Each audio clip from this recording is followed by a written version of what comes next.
हे जे soft skill आपण म्हणतो, तर ते सॉफ्ट स्किल म्हणजे नेमकं काय? या सॉफ्ट स्किलचा आपल्या वैयक्तिक आयुष्यामध्ये काय फायदा होतो का?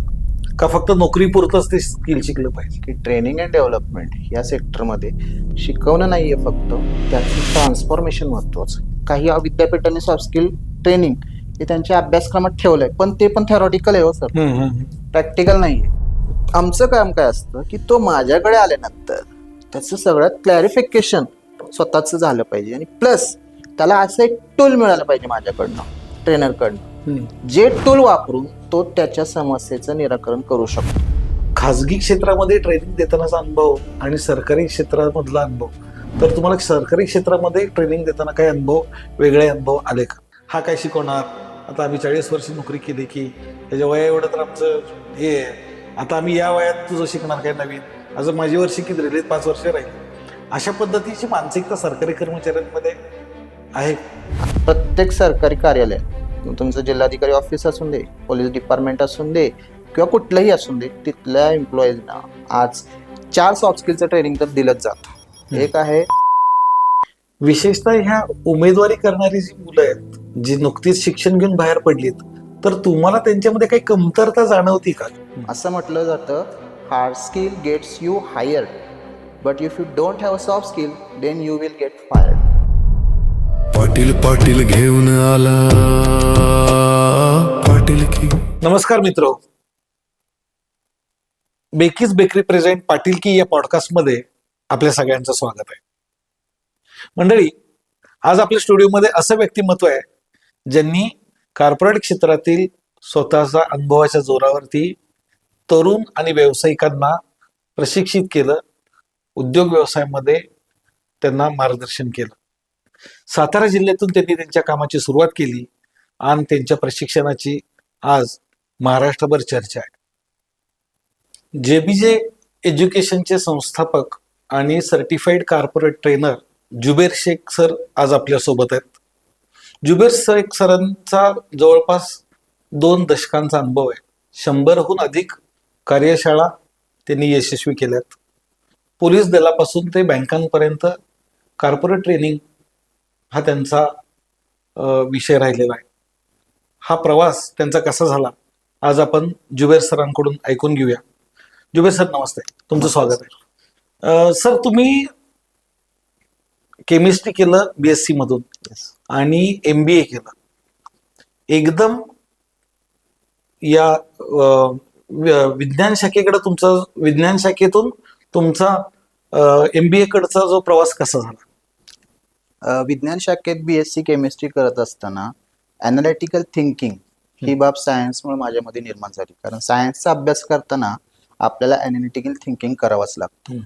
प्लस BSc केमिस्ट्री करत असताना कॉलेज जीवनात मी वेगवेगळ्या वक्तृत्व स्पर्धेत म्हणा, किंवा युथ फेस्टिवलमध्ये म्हणा, किंवा NSSच्या काही ज्या कार्यशाळा असतात त्याच्यामध्ये सहभागी व्हायचोच. म्हणजे फक्त अभ्यास असं माझं काही कधीच जेन्युइन नव्हतं. आणि ते अगदी शालेय जीवनापासून पण माझ्यात ते दिसलेलं होतं की मी असं भाषण स्पर्धेत किंवा वेगवेगळ्या स्टेजच्या ज्या काही स्पर्धा आहेत त्याच्यात भाग घ्यायचो.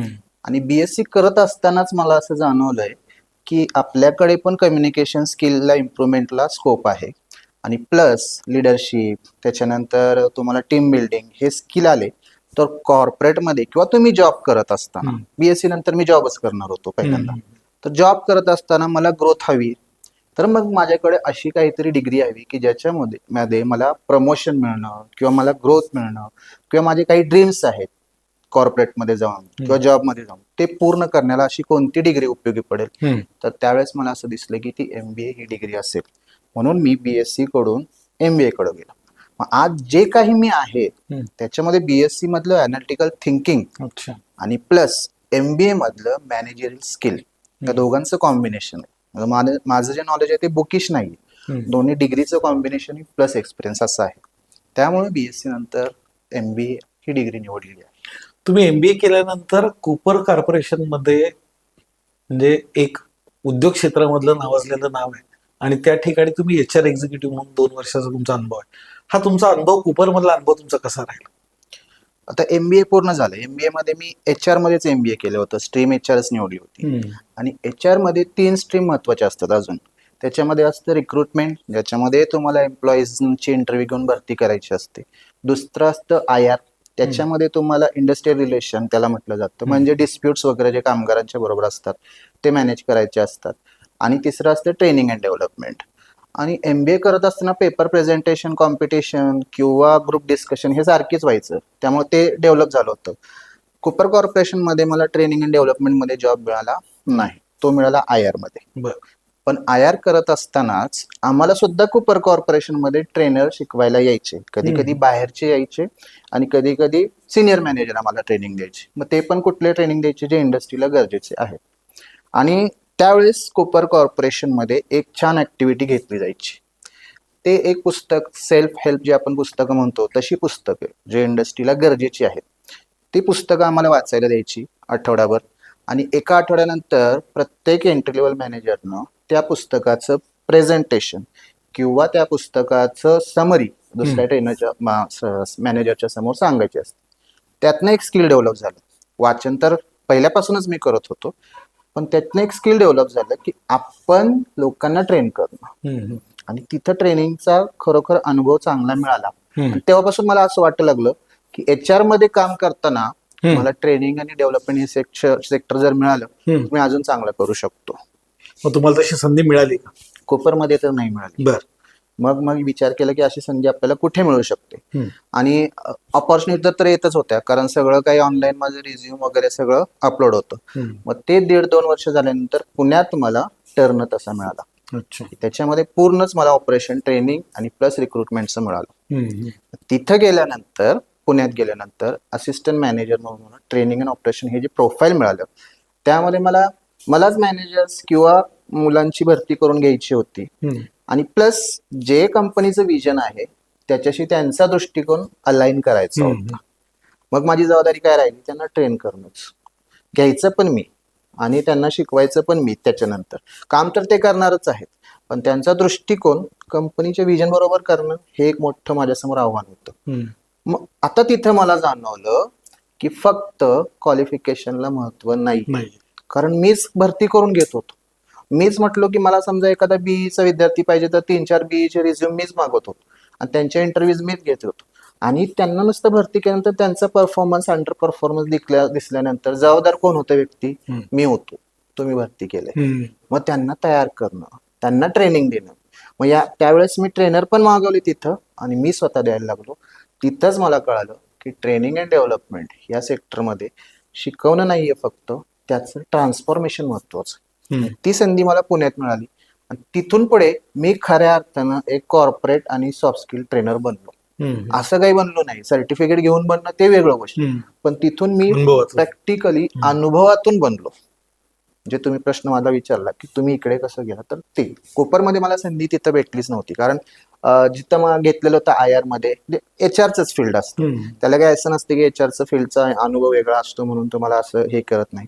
पण तिकडं TND भेटलेलंच होतं. पण तुम्ही आता इतक्या मुलांचे इंटरव्ह्यू घेतले असतील, मॅनेजर लेवलच्या लोकांचे पण इंटरव्ह्यू घेतले असतील, विशेषतः ह्या उमेदवारी करणारी जी मुलं आहेत, जी नुकतीच शिक्षण घेऊन बाहेर पडलीत, तर तुम्हाला त्यांच्यामध्ये काही कमतरता जाणवती का? किंवा काय कमतरता ढोबळ मनाने काय सांगता येईल की जी तुम्हाला प्रत्येक मुलामध्ये अशी जाणवली की अरे हा, कागदावरती तर ह्याचा रिझ्यूम स्ट्रॉंग आहे, पण तो मुलाखतीला समोर आला की मग त्याचं सगळं एक एक एक एक गोष्टी उघड्या पडायला लागतात, असं काय? नक्कीच हे जाणवतच.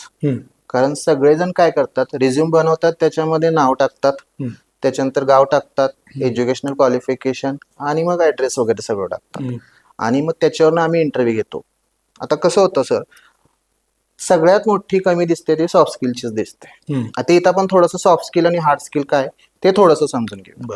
आपण जे आतापर्यंत 15 वर्ष शिक्षण क्षेत्रात घालवतो साधारण, किंवा 17 वर्ष PG जर गेलं तर ते जे असतं ते हार्ड स्किल आणि ते शिकणं सोपं असतं. कारण त्याला तुम्हाला वाचायचंय, पेपर लिहायचंय, 35% 50% पाडायचे, तुम्ही पासआउट होणार आहे.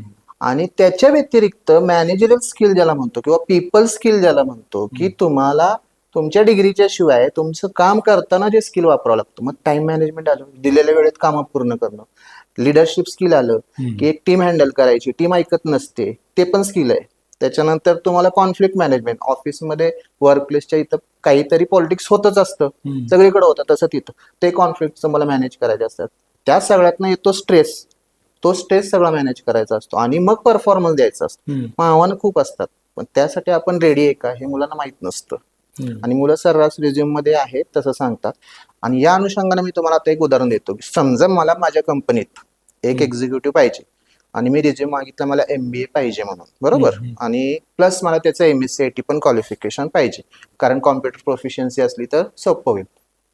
माझ्याकडे 3 रिझ्यूम आले, ABC, हे 3 विद्यार्थी. A होता BBAचा म्हणून मी त्याला रिजेक्टच केला आणि B आणि C ची मी इंटरव्ह्यू घेतली. आता B जो होता तो MBA प्लस MSc होता आणि C जो होता तो फक्त MBA होता. आता मला त्या दोघांमधनं ओळखायचं होतं की एक नाही याच्यामध्ये कोण स्ट्रॉंग आहे. मग मी इंटरव्ह्यू सगळा साधारण घेतला आणि एक चॅलेंजिंग प्रश्न विचारायला सुरुवात केली. असे चॅलेंजिंग प्रश्न विचारले जातात. मी सरळ एका दोघांना पण त्यांच्या रिझ्यूम मधनं बघितलं, दोघांना सिस्टर आहेत आणि मी सरळ म्हटलो की बाबा तुझी सिस्टर एका कॉलेजमध्ये शिकते आणि मी तिच्याबरोबर पळून जाणार, असा प्रश्न सरळच विचारला. आता असा प्रश्न विचारल्यानंतर तो जो समोरचा कॅन्डिडेट आहे तो काय विचार करणार आहे? महत्वाचं हे नसतंय, इंटरव्ह्यूअरचं काम काय असतंय त्याला थोडंसं डिवचणं, त्याची वैचारिक क्षमता तपासणं, अचानक येणाऱ्या संकटांना तो कसं तोंड फेस करतो, हे प्रश्न असे विचारले जातात. मग त्याला विचारल्यानंतर एक भांबावून गेला, सर काय म्हणतायत, त्याला उत्तरच सापडेना. त्याच्या बॉडी लँग्वेजवरनं लगेच कळालं, is not capable to give this answer. दुसरा मला खूप छान उत्तर दिलं, सर तुम्ही एक वेल सेटल्ड व्यक्तिमत्व आहे आणि जर तुमचं आणि माझ्या बहिणीला जर असं स्थळ मिळालं तुमच्यासारखं तर तिच्या पण आयुष्याचं कल्याण होईल. म्हणून मी काय करेन की माझ्या घरच्यांना समजवेन, तुमच्या घरच्यांना समजवेन, तुम्हाला दोघांचं काउन्सिलिंग करेन आणि तुम्ही जाऊन जे लग्न रजिस्टर करणार आहे ते मी ग्रँड मॅरेज करेन आणि माझ्या बहिणीचं कल्याण होईल. मग हे त्याचं उत्तर होतं. याच्यावरनं त्याच्यात दिसतंय की त्याच्यामध्ये एक प्रेझेन्स ऑफ माइंड आहे, त्याच्यामध्ये परिस्थिती हांडळण्याची क्षमता आहे. करणार तर मी नव्हतो, फक्त प्रश्न विचारणार असतो. असे प्रश्न इंटरव्ह्यू मध्ये विचारले जातात आणि त्यातनं दिसतं की सॉफ्ट स्किलची कमी दिसते. मग असे अजून भरपूर प्रश्न असतात. Do you have a girlfriend or boyfriend? याच्यावरनं एखादा उगीच लाजतो, एखादा उगीच काहीच बोलत नाही, त्याचं पण उत्तर तुम्हाला देता आलं पाहिजे. असाही प्रश्न इंटरव्ह्यूला होतो. स्ट्रेसचे प्रश्न भरपूर होतात. अच्छा, हा स्ट्रेस तो चेक करायचा, तोच खरा आहे. कारण असा प्रश्न विचारल्याशिवाय त्यातनं दिसणार कसं आहे की त्याची क्वालिटी आहे का नाही. मग ही जी कमी आहे ती सॉफ्ट स्किलची कमी आपल्याला आत्ताच्या स्टुडंट्समध्ये भरपूर दिसते. सर तुम्ही JBJ एज्युकेशनची स्थापना केली, नोकरी सोडून देऊन एकदम व्यवसायामध्ये आला, हे थोडंसं धाडस होतं. तुम्हाला असं का वाटलं की नाही आपण नोकरी आता बस करावी, आपण याच्यामध्ये व्यावसायिक स्वरूपामध्ये आपण उतरावं? हा माझ्या आयुष्यातला खूप क्रुशियल पॉईंट होता आणि हे धाडसाचं तर होतच होतं. काय वय होतं त्यावेळेस तुमचं? त्यावेळेस माझं वय जवळजवळ 24च्या आसपास होतं, 24-25 वर्षाच्या. आणि ते वय पण नव्हतं की असं काही व्यवहार ज्ञान असेल. जॉब करत होतो, वेल सेटल्ड होतो, पगार पाणी चांगला चालू होता. फक्त कसं झालं होतं की पहिल्यापासून एक वाचनाची सवय होतीच आणि माझ्या वाचनात एक पुस्तक आलं ज्याचं नाव आहे स्टे हंग्री स्टे फुलिश. ते पुस्तक रश्मी बन्सल यांचं आहे. त्याच्यामध्ये काय होतं की IIM मधून जेवढे MBS झालेत त्यांनी जे स्टार्टअप चालू केलेत त्यांचे अनुभव होते आणि खूप चांगलं आहे ते पुस्तक. जर एखाद्याला स्टार्टअप चांगलं चालू करायचं आहे तर माझं त्याला हे म्हणणं असेल की ते पुस्तक वाचावं. आता ते पुस्तक वाचणं कसं असतं, पुस्तकात तर का नाही प्रत्येक जण आपल्याला शोधत असतो मी कुठे त्याच्यात फिट होतोय का. मग त्याच्यात असे काही स्टार्टअप होते की जे नोकरी करत सुद्धा त्यांनी चालू केले होते आणि काही स्टार्टअप असे होते की कमी भांडवलात किंवा शून्य भांडवलात सुद्धा चालू केले होते. तर मी असं शोधलं, म्हटलं आपण हे करू शकतो. आता माझ्या समोर प्रश्न काय होता की मला जर समजा उद्योगात यायचंय तर सगळ्यात महत्वाचं काय असतं, भांडवल. कुठं होतं माझ्याकडं? काहीच नव्हतं. मी स्वतःला अनालिसिस केल्यावर मला असं दिसलं की असा कुठला उद्योग आहे की ज्याच्यामध्ये मी बिना भांडवल काहीतरी करू शकतो. तर मला हेच जाणवलं की सॉफ्ट स्किल ट्रेनर तर जगात आहेत सगळीकडे, कॉर्पोरेट ट्रेनर तर आहेतच सगळीकडे, ते देता येतच. आपण स्वतःला थोडंसं वेळ द्यावा. मी त्यावेळेस एकच ठरवून बाहेर पडलो, आपण 2 वर्षच वेळ द्यायचा स्वतःला, 2 ते 3 वर्ष. त्याच्यानंतर नाहीच जमलं तर पुन्हा नोकरी करायची आपल्याला मिळू शकते.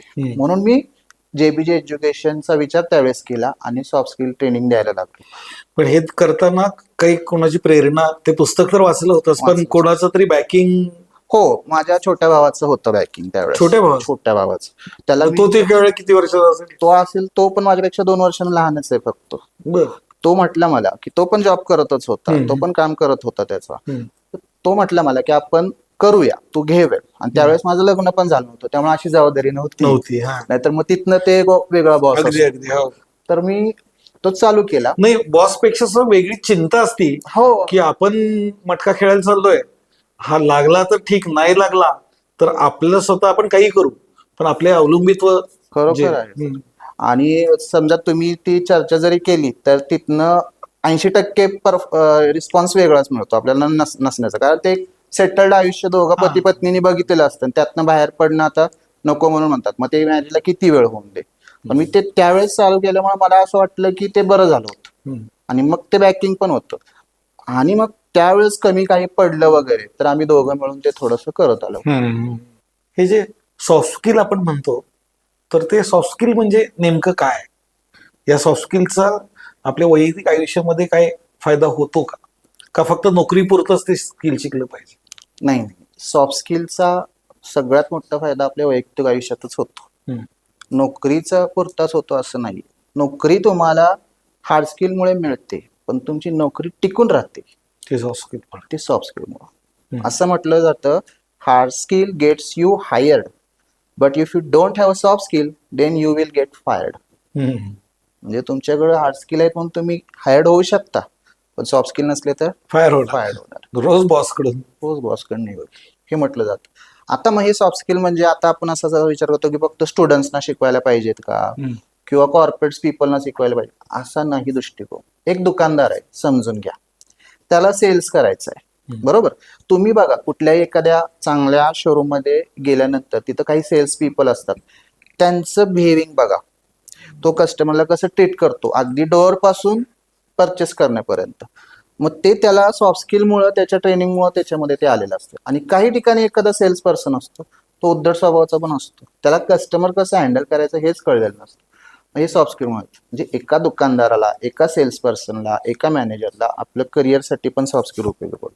दुसरी गोष्ट अशी की एखादा नोकरदार वर्ग आहे किंवा एखादी गृहिणी आहे, तिला सुद्धा सॉफ्ट स्किलची गरज आहे. एक उदाहरण घेतो. समजा मी घरात आलो आणि अचानक बसलो सोफ्यावर, थोड्या वेळानं पाहुणे आले आणि मी घरात माझ्या वाईफला म्हटलो, अरे ते आलेत, जरा 3 कप 2 कप चहा बनव. झालेलं काय होतं माहिती का, घरातलं दूध संपलेलं होतं. ती चहा कसं बनवणार हा विचार तिच्या मनात होता. अगदी ती म्हटली, आत्ताच नवऱ्यानं मला चहा करायला सांगितला. आणि आता आपली फ्लॅट सिस्टम आहे, आपण दारातनं बाहेर जाऊन दूध पण आणू शकत नाही पाहुण्याच्या समोर. पहिल्यांदा समजा शेजारी वाडे बिडे होते, 2-3 घरं होती, त्यामुळे तिकडनं जाऊच. पाठीमागच्या दारात. आता कुठं जाणार आहे आपण. मग तिनं विचार केला काय करावं अशा क्षणी. मग तिनं असं शक्कल लढवली की चहा बनवण्यापेक्षा मी मस्तपैकी ज्यूस बनवते. मग कशाच आहे तिने विचार केला आणि ती खूप जोरात ती बोलली. त्याच्यातनं इकडं वातावरण पण हा छान आहे. मग सगळ्यांना असं वाटलं चहा नको, ज्यूस पिऊया. हे सुद्धा काय आहे, एक सॉफ्ट स्किल आहे. हे सुचलं तिला, अलग लक्ष. हे जे तुम्ही आता म्हटलं की बरेचसे सेल्समन खूप चांगल्या पद्धतीनं हे करतात, संभाषण करतात किंवा संवाद साधतात.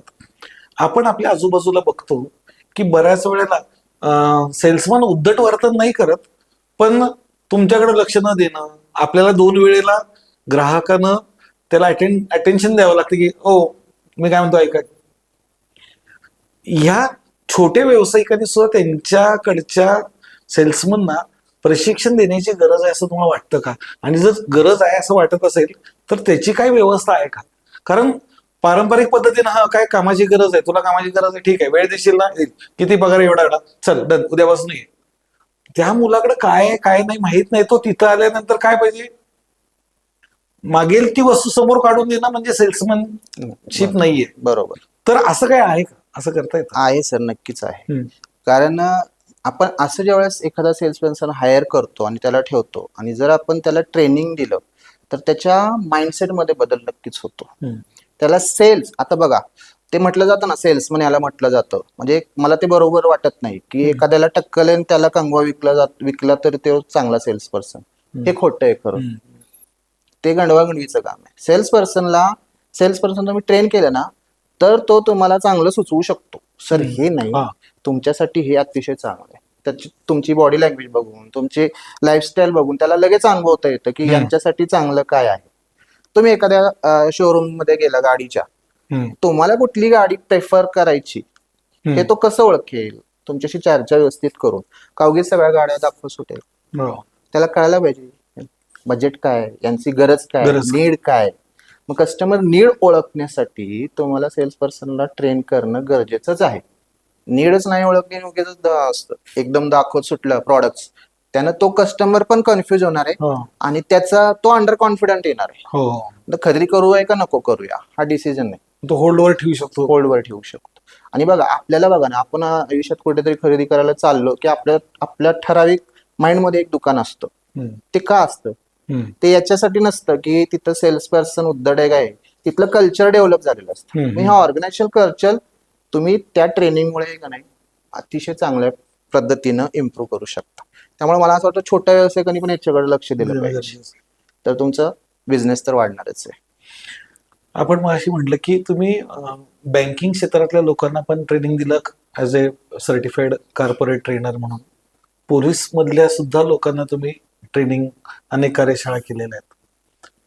खाजगी क्षेत्रामध्ये ट्रेनिंग देतानाचा अनुभव आणि सरकारी क्षेत्रामधला अनुभव, तर तुम्हाला सरकारी क्षेत्रामध्ये ट्रेनिंग देताना काही अनुभव, वेगळे अनुभव आले का? नक्की चालेल. हम्म. आता सरकारी सिस्टम मोठी असते, हम्म. तिथं माइंडसेट बदलायला वेळ लागतो. हम्म. आणि कॉर्पोरेटमध्ये किंवा खाजगी क्षेत्रात सिस्टम फास्ट पण आहे आणि प्रेशर जास्त असतं. हम्म. रिझल्ट ओरिएंटेड जॉब पाहिजे. हम्म. त्यामुळे दोन्हीकडे ट्रेनिंग देताना फरक जाणवतो. म्हणजे इथं मी ट्रेनिंग दिलं तर माइंडसेट चेंज होणार, त्याला माहिती मला याची गरज आहे, तो लक्ष देणार आहे. इथं तसं थोडंसं डिफरन्स आहे. पण आत्ता मी असं बघतोय की मागच्या 5 ते 10 वर्षातलं इम्प्रुव्हमेंट बघतोय. प्रत्येक सरकारी कार्यालयात, तुमचं जिल्हाधिकारी ऑफिस असून दे, पोलीस डिपार्टमेंट असून दे किंवा कुठलंही असून दे, तिथल्या एम्प्लॉईजना आज 4 सॉफ्ट स्किलचं ट्रेनिंग तर दिलंच जातं. एक आहे टाइम मॅनेजमेंट, दुसरं लिडरशिप आहे, तिसरं आहे स्ट्रेस मॅनेजमेंट आणि टीम बिल्डिंग.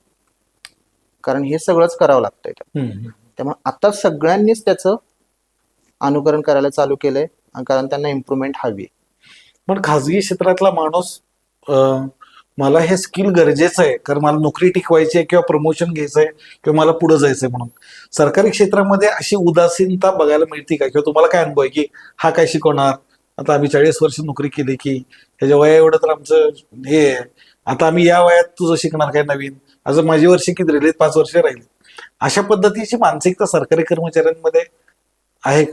आहे. ती मानसिकता म्हणजेच माइंडसेट चेंज व्हायला वेळ लागतो. म्हणजे ते सेंटेन्स सांगितलं ते त्याच्यासाठीच असतं. आता खाजगी क्षेत्रामध्ये कसं आहे की समजा तुमचं हे ऑर्गनायझेशन, तुम्ही बॉस आहे, तुम्हाला इम्प्रुव्हमेंट पाहिजे, तुम्ही होल डिसिजन मेकिंग आहे, बरोबर. तिथं कसं होतं की त्यांच्या ट्रेनिंग ऑर्गनायझेशन आहे, समजा यशदा आहे वगैरे, तिथनं ठरवलं जातं की या ऑर्गनायझेशनला मला कुठलं ट्रेनिंग द्यायचं. तिकडनं येतोय म्हटल्यावर हे अलर्ट होतात थोडे आणि मग त्याला तसं अटेंड करतात त्या अनुषंगानं. अच्छा, हा फरक आहे तिथं. आता इथं तुम्ही बॉस आहे, तुम्ही मला बोलवणार आहे, मी असं गेल्यानंतर तो बरोबर यशदाकडनं आज ट्रेनिंग आहे, आपल्याला हे अटेंड करायचं आहे. मग त्याच्यामध्ये त्यांचं परफॉर्मन्स अप्रायझल होणार असतं, त्यामुळे तो अलर्टनेस त्यांच्यामध्ये येतोच. तुम्ही आता वेगवेगळ्या सेक्टरच्या कर्मचाऱ्यांना प्रशिक्षण देता, सगळ्यात जास्त डिमांड कुठल्या सेक्टरमधनं येते? सगळ्यात जास्त डिमांड येते प्रायव्हेट सेक्टरमधनं. आणि प्रायव्हेट सेक्टरमधनं माझ्याकडे डिमांड येते, ते पहिल्यांदा असेल बँकिंग, त्याच्यानंतर IT सेक्टर. अच्छा. आता बँकिंग मध्ये पण फक्त प्रायव्हेट सेक्टरमधनं जास्त डिमांड आहे, सरकारी बँकांमध्ये एवढं नाही. पण कुठेतरी मी सरकारी सेक्टरमधनं ट्रेनिंग देताना मला एक छान अनुभव आला की मला असं वाटलं की हे माहीत असेल, म्हणजे तिथं मी कम्युनिकेशन स्किलचं ट्रेनिंग देतोय आणि मी एक सिंपल प्रश्न विचारला जो 5वी पासून आपल्याला शिकवला जातो. तो होता असा, आता हे का आम्हाला शिकवावं लागतं कम्युनिकेशन स्किल? कारण त्यांना पण ईमेल्स राईट करायचे आहेतच, त्यांना पण GR वाचायचे आहेतच, त्यांना पण बोलायचं आहे हायर ऑथॉरिटी बरोबरच, त्यांना पण रिझर्व्ह बँकेबरोबर कनेक्ट व्हायचंय, तिथल्या हायर ऑथॉरिटी बरोबर कम्युनिकेशन करायचंय. मग एक सिंपल प्रश्न विचारला मी की how many alphabet in English? याचं उत्तर काय? सगळेजण काय देतात? 26. 26 देतात. हे उत्तर आहे चुकीचं. इंग्रजीमध्ये अल्फाबेट आहेत किती? एक एकच? एकच. हम्म, अल्फाबेट म्हणजे काय, तर ग्रुप ऑफ लेटर्स, हम्म, ह्याला म्हटलं जातं अल्फाबेट. हम्म, आणि जे ते आहेत ना लेटर्स, हम्म, त्यांना एकतर आपण लेटर्स म्हणतो किंवा साऊंड म्हणतो, हम्म, हम्म, आणि ते 26 आहे. हम्म, मग हा प्रश्न कुठल्या मोठ्या दर्जाचा नाहीये. हम्म, त्यावेळेस मला असं जाणवलं की इथं एवढ्या वर्ष नोकऱ्या केल्यात, एवढं मोठं हे प्रस्थ सांभाळले आपण, एवढी मोठी जबाबदारी केली, आणि मग आपल्याला हा बेसिक प्रश्न माहिती. असे मी भरपूर प्रश्न विचारायचो त्यांना. हम्म, अजून एखादा प्रश्न म्हणजे त्यांना प्रोनाऊन्सिएशन पाहिजेत माहीत सगळं, त्यामुळे विचारलं टी एच ई याचा उच्चार तुम्ही काय करणार. हम्म. मग त्यांनी उत्तर दिलं द करणार, हो काहींनी उत्तर दिलं दी करणार. हो. मग तो काय फरक आहे? तो काय फरक आहे, हा. तो त्यांना विचारला. मग मी विचारलं हे की कुठल्या बरोबर, काही म्हटले दोन्ही बरोबर. हम्म, बघा आता तुम्ही म्हणजे 20-25 वर्षाचा अनुभव हम्म, हम्म, आणि दोन्ही बरोबर. मग म्हटलो दोन्ही बरोबर आहे, कोण म्हटलं दी बरोबर आहे. काय म्हटलं मला कोण सांगेल का की कुठलं नक्की बरोबर. कोणीच उत्तर दिलं नाही, हम्म. नुसतेच हातवर आणि हे बरोबर ते बरोबर. मग मी त्यांना एक्सप्लेन केलं. बँकिंग मधले माणसं. बँकिंग म्हटलं माणसाने बघा त्यांना कम्युनिकेशन करायचंच असतं.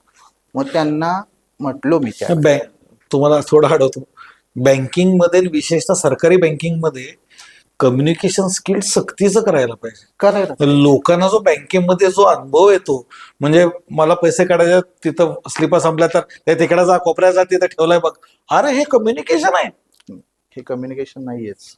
त्याचा परिणाम असं झालाय की सर पहिल्यापासून एक लोकांचा पण सरकारी बँक म्हटल्यावर एक वेगळा विश्वास आहे, हम्म, आणि लोक तिथं जातात. खास करून जुन्या लोक डबे घेऊन लोक तिथं जाऊन बसतात, आपण बघतोय. हम्म, त्यामुळे त्यांना ती गरज पडली असं दिसतंय. आता थोडंसं आपलं इम्प्रुव्हमेंट झाल्यामुळे आपण काय म्हणतोय, नाही आता मला या बँका चांगल्या सर्व्हिस देत आहेत, कस्टमर रिलेशनशिप चांगलं जपतायत, मला सर्व्हिसची गरज आहे त्यामुळे ते देत आहेत. तर तो ऍटिट्यूड आहे.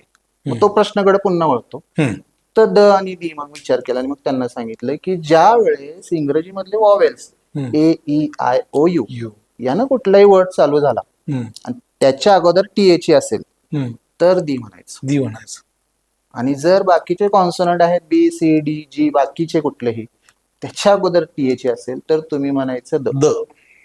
हा अच्छा. फरक, हे दोन प्रश्न हम्म. मी त्यांना विचारलं. मला त्यावेळेस असं वाटलं, हम्म. अरे बापरे, अजून यांना ट्रेनिंगची गरज आहेच, आणि हे कंटिन्युअस इम्प्रुव्हमेंट करत राहणं खूप गरजेचं आहे. हम्म, हम्म, मी पण तिथं हे थोडंसं झालं, हम्म.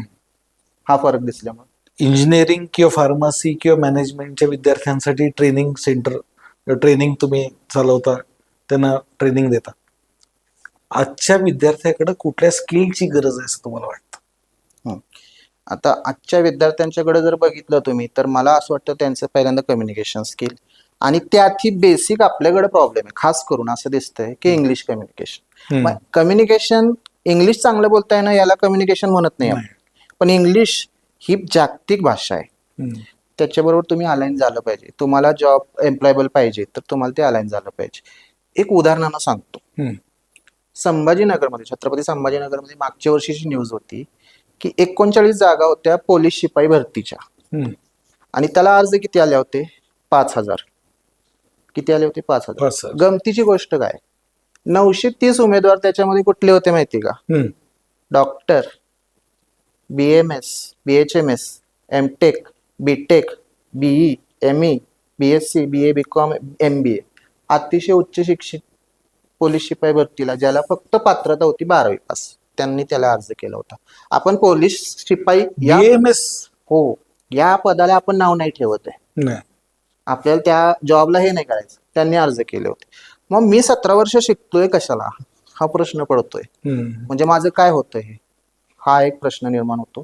दुसरा विरोधाभास बघा, कोविड चालू होतं 2020-19 मध्ये आपल्याकडे सगळं. हम्म, त्यावेळेस कराडच्या एका इंजिनिअरिंगच्या विद्यार्थिनीला हम्म, 25 लाखाचं पॅकेज मिळालं होतं कोविडमध्ये, हम्म. जिथं नोकऱ्या मिळत नव्हत्या. हो. लोकांना नोकऱ्या मिळणं तर सोडा, आहे त्या नोकऱ्या जात होता, फायरच केलं जात होतं. त्या काळात तिला 25 लाखाचं पॅकेज मिळालं. हम्म, मग आता प्रश्न पडतोय की का झालं हे? इकडं 5,000 विद्यार्थी रांगेत उभेत नोकरीसाठी 39 जागेला, आणि इकडं एका विद्यार्थिनीला कोविडच्या काळात सारख्या काळामध्ये 25 लाखाचं पॅकेज भेटले. पॅकेजसाठी शिकतो ही गोष्ट वेगळी आहे, असं मी असं म्हणत नाहीये. तुमचं ध्येय काय आहे ते तुम्हीच ठरवा. पण हा विरोधाभास आहे. तो का आहे? हम्म. तो त्या कम्युनिकेशन स्किल जे आपण म्हणतोय ना फॅक्टर, त्यामुळेच इम्पॉर्टंट आहे. त्या इंग्लिश कम्युनिकेशन मध्ये जे वीक पडतं ना, त्यामुळेच इम्पॉर्टंट. मग आणि त्याच्यानंतर मग विद्यार्थ्यांनी स्वतःच्या पर्सनॅलिटी डेव्हलपमेंटकडे पण लक्ष दिलं पाहिजे. तो भाग वेगळा आहे. हम्म. पण ऍटलिस्ट मला आता वाटतं असं की सगळ्या विद्यार्थ्यांनी बाबा रे आपलं इंग्रजी भाषा कौशल्य आहे त्याच्यावर थोडंसं जास्त लक्ष देऊन स्वतःला एम्प्लॉयबल बनवलं पाहिजे. ही कमतरता मला खूप जाणवते. अजून कुठली स्किल त्या विद्यार्थ्याकडे असली पाहिजे? आता त्याच्यानंतर मग त्यांना माहितीये जॉबला आल्यानंतर आपल्याला काय करायचं आहे, सगळी टीम हँडल करायची. आता इथं तर काही टीम मिळणार नाहीये तुम्हाला, मित्रच असणार आहे. तुम्ही मित्रांचं ठरतं कसं हे आपल्याला सगळं माहिती. ते पण स्किल तुम्हाला इम्प्रुव्हमेंट करायलाच लागेल. सॉफ्ट स्किल तर इम्प्रुव्हमेंट करावेच लागणार आहे तुम्हाला. आणि याच्याबरोबर तुम्हाला अशा लोकांशी कनेक्टच राहावं लागणार आहे की ज्यांच्याकडे स्किल्स असतात किंवा जे प्रशिक्षण देत असतात. सगळ्यात मोठा फॅक्टर जो दिसतो, ज्याला सॉफ्ट स्किलचा राजा म्हटलं जातं, तो आहे कम्युनिकेशन स्किल. तो त्या विद्यार्थ्यांनी चांगला आत्मसात करायलाच पाहिजे असं मला वाटतंय. हे उद्योजकता विकास कार्यशाळांद्वारे तुम्ही जे व्यावसायिकांना मार्गदर्शन करता, तर हे नवीन व्यवसाय सुरू करताना तरुणांकडे कुठल्या गोष्टीची तरुणांनी खबरदारी घेतली पाहिजे? आता तुम्ही व्यवसाय सुरू का करताय याची पहिल्यांदा उत्तर तुम्ही स्वतःला शोधा. आता बघा, व्यवसाय सुरू करताय म्हटल्यावर पहिल्यांदा प्रश्न काय येतो माहिती का मनात? फ्रीडम मिळते मला. म्हणजे सर्वसाधारण तरुणांचा हाच उद्देश. एक फ्रीडम आहे. कसला फ्रीडम? बॉस कडून फ्रीडम, क्लायंट्स पासून फ्रीडम, म्हणजे कॉर्पोरेट मध्ये जो प्रेशर असतो त्याच्यापासून फ्रीडम. ही चुकीची धारणा आहे. व्यवसाय चालू करायचा म्हटल्यावर तुम्ही तुमच्या बॉस पेक्षा आणि क्लायंट्स पेक्षा जास्त व्यक्तींना अकाउंटेबल असतात, जबाबदार असतात. तुम्ही तुमच्या स्वतःला तर जबाबदार असताच, बरोबर. तुम्ही गव्हर्नमेंट एजन्सीला जबाबदार असता, तुम्ही क्लायंट्सला असता, तुम्ही सीएला, लॉयरला, त्याच्यानंतर वेगवेगळ्या सप्लायरला, तुमच्या वेंडर्सना, तुमचा जो डिलिव्हरी करणारा जो आहे कार्गोवाला त्याला, प्लस आपल्या घरच्यांना जबाबदार असता.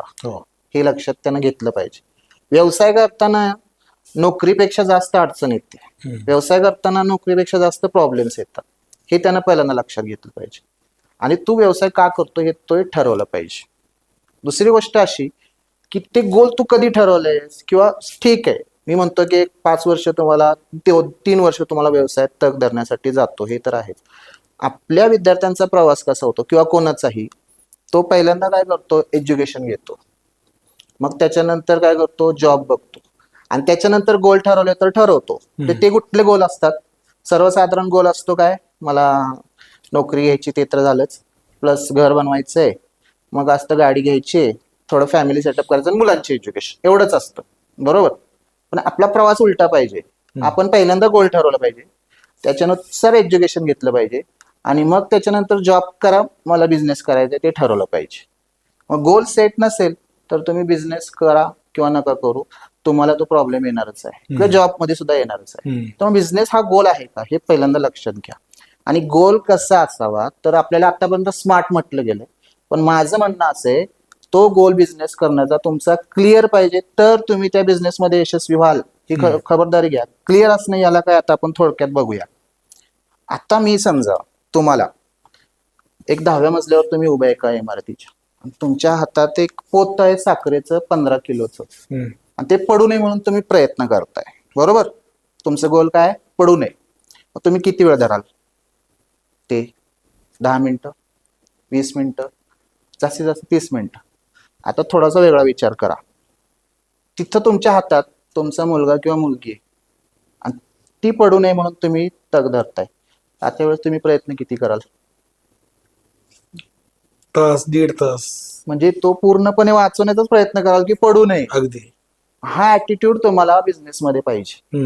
मी चालू केलेला आहे तर मग आम्हाला चालवायलाच पाहिजे. हा ऍटिट्यूड जर डेव्हलप नसेल तर तुम्ही बिझनेस मध्ये तग धरू शकतच नाही. म्हणून बिझनेस करणाऱ्यांनी ही खबरदारी घेतली पाहिजे की आडी अडचणी अशा येणार आहेत, आणि माझं इमोशन त्या बिझनेस बरोबर आहे का जोडलेलं, तरच तुम्ही ते बिझनेस करू शकता. अन्यथा फक्त एक फ्रीडम म्हणून, बॉस पासून सुटका म्हणून असाच सर्वसाधारण विचार असतो, तसं काही नसतं. बिझनेसला तुम्हाला जास्त लोकांना तोंड द्यावं लागतं. मग हे बिझनेसमन म्हणजे आपण नोकरी करणाऱ्या मुलांसाठी स्किल डेव्हलपमेंटचं ट्रेनिंग देतो, तसं बिझनेसमॅन साठी काही वेगळं ट्रेनिंग असतंय का? नक्कीच असतंय. बिझनेस डेव्हलपमेंट ट्रेनिंग असतेच. मग असे जे बिझनेस पर्सन आहेत त्यांनी समजा एखाद्याचं उद्देश झेरॉक्सचं दुकान चालू करायचं आणि त्यानं मशीन वगैरे घेतलंय, त्याच्यात त्यानं इनोव्हेशन काय करावी याचं पण ट्रेनिंग दिलं जातं. अगदी आता पिशव्या ज्या आपण वापरतो बरोबर, कागदी कापडी वगैरे, तर त्याच्यामध्ये पण आपण बिझनेस पर्सनला सुचवतो की तू अशा आता रियुजेबल पिशव्या आलेल्या आहेत त्या वापरून तू कस्टमरला कसं हे करू शकतो हे सांगतो. विविध केस स्टडीज आपण देत असतो की एखादी कंपनी तोट्यात असताना तिनं त्यावेळेस काय काम केलं आणि मग ती कशी इम्प्रूव्ह झाली, त्या केसेस आपण देत असतो. असा मोठमोठ्या ब्रँड मध्ये असे खूप केसेस झालेले असतात की अचानक एक औषध निर्माण कंपनी असते आणि त्यांच्या औषधांच्या ब्रँडमध्ये काहीतरी चुकीचं होतं, लोकांना त्याच्यावरनं विश्वास उठलाय आणि युनिलिव्हर मध्ये असं झालेलं होतं. तर ते केस स्टडी दिल्यामुळं त्यांचं बिझनेस माइंड डेव्हलप होतं. तर बिझनेस डेव्हलपमेंटसाठी तुम्हाला मार्केटिंगचं ट्रेनिंग घ्यावंच लागणार आहे. कारण मार्केटिंग म्हणजे फक्त आपण काय विचार करतो, घरी घरी जाऊन प्रॉडक्ट विकणं, तो सेल्स आहे हो. आणि मार्केटिंग फरक आहे. मार्केटिंग मध्ये 4 P's महत्वाचे आहेत: प्रॉडक्ट, प्राइस, प्रमोशन आणि पॅकेजिंग.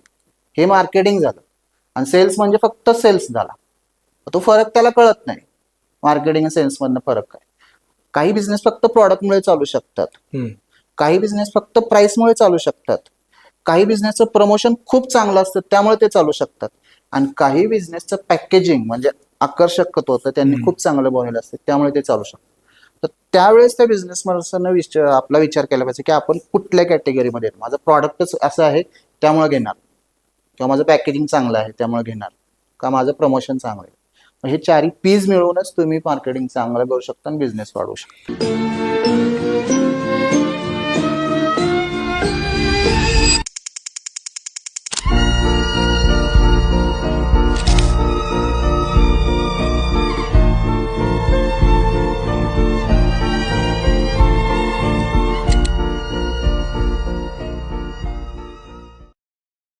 ढोबळ मनानं आपण बघतो की बरेच लोक बिझनेसमध्ये पडतात.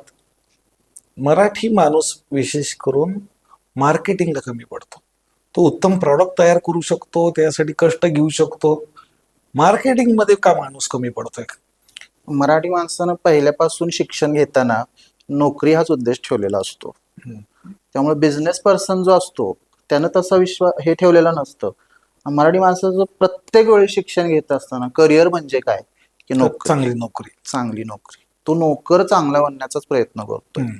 आणि त्यामुळे मार्केटिंग मध्ये तो येत नाही. तिथं जाऊन मार्केटिंग करेल, त्या कंपनीत जाऊन मार्केटिंग करेल, पण स्वतःच्या बिझनेससाठी मार्केटिंग करणं त्याच्यानं शक्य होत नाही.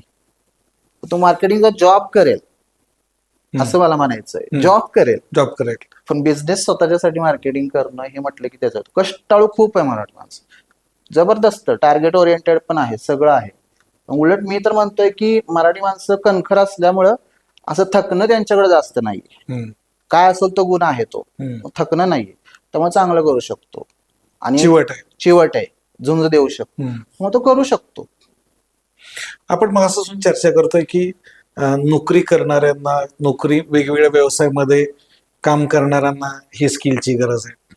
आज एखादा नोकरी लागल्यानंतरची गोष्ट, मी त्याच्या नोकरी लागायच्या आधीची गोष्ट असं म्हणतो की एखादा विद्यार्थी शिक्षण घेतोय महाविद्यालयामध्ये आणि त्याला असं वाटतं की सॉफ्ट स्किल आपल्याला या शिक्षणाबरोबरच हे जर मिळालं तर किती चांगलं होईल. बरोबर. मी त्याची तयारी नंतर इथून शिकून बाहेर पडल्यानंतर नोकरीला गेल्यानंतर मला कळलं अरे हे आपल्याला नाही येत, आणि मग मी ते शोधण्यापेक्षा मी कॉलेज शिकत करेन. तर असे काय स्किल आहेत का आणि तशी काय व्यवस्था आहे का, त्याला ते जमेल का कॉलेज करत करणं? नक्कीच जमेल. कॉलेजनं तर ते अरेंजमेंट करायला पाहिजे. असं जरी नसलं तरी एवढा विद्यार्थी आता एकदम असं म्हणणं त्याला म्हणतात अनमॅच्युअर नसतोय की त्याला हे माहित नसतंय. सगळ्या विद्यार्थ्यांना हे माहित असतं की मला हे करायचं, आणि त्याला हे माहित असून सुद्धा तो वळत का नाही याचं कारण त्यालाच माहिती आहे. कारण तो 15 वर्ष शिकतोय का गोल ओरिएंटेड शिकतोय. जी गोल ओरिएंटेड शिकणारे आहेत ते विद्यार्थी थोडंफार त्याच्याकडे लक्ष देणार आहेत. आणि याच्यामध्ये इंटरपर्सनल स्किल जे आपण म्हणतो, हा मूळ मुद्दा त्याला अगदी शेवटच्या वर्षी माहीत पडतो. कारण का, त्यावेळेस तो अलर्ट झालेला असतो, आता मी मार्केटमध्ये येणार. तोपर्यंत वेळ गेलेला असतो, आणि मग त्यावेळेस तो येतो. आणि मग अगदी बेसिक पासून, जसं आपण द आणि दी चं उदाहरण बघितलं, अल्फाबेटचं बघितलं, तिथपासून सुरुवात. मी गमतीने एक विषय सांगतो. माझ्याकडे मुलगा आलाय आणि त्याचे आजोबा त्याचे वडील घेऊन आले, 12वी झालेला आहे, त्याला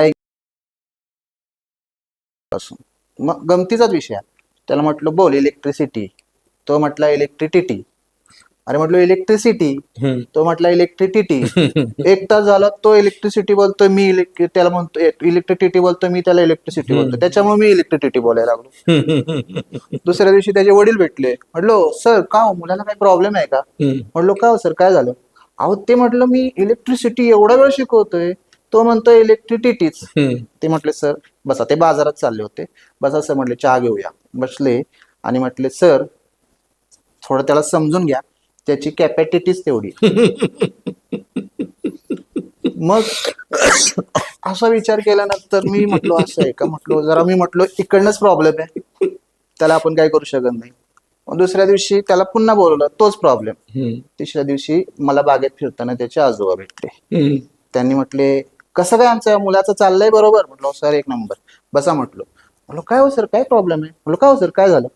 म्हटलं मुलाला तुमच्या म्हणजे नातवाला तुमच्या मी इलेक्ट्रिसिटी म्हणायला लागलो. तर ते म्हणतायत इलेक्ट्रिसिटी, तो म्हणतोय. दुसऱ्या दिवशी त्याचे वडील भेटले, त्यांना म्हटलो, ते म्हणले सर जाऊन दे, त्याची कॅपॅसिटी कमी आहे. मग आता ते आजोबा म्हटले सर तुम्हाला एक रिक्वेस्ट करू का? म्हटलं सर करा. आता तुम्ही कृपा करून याची कुठं पब्लिसिटी करू नका. तर मी म्हटलो यांना बहुतेक टीटीचे इंजेक्शन जास्त झालेले आहेत. म्हणजे इतकी मी हे गमतीने जरी म्हटलो तरी हे अवस्था अवघड आहे.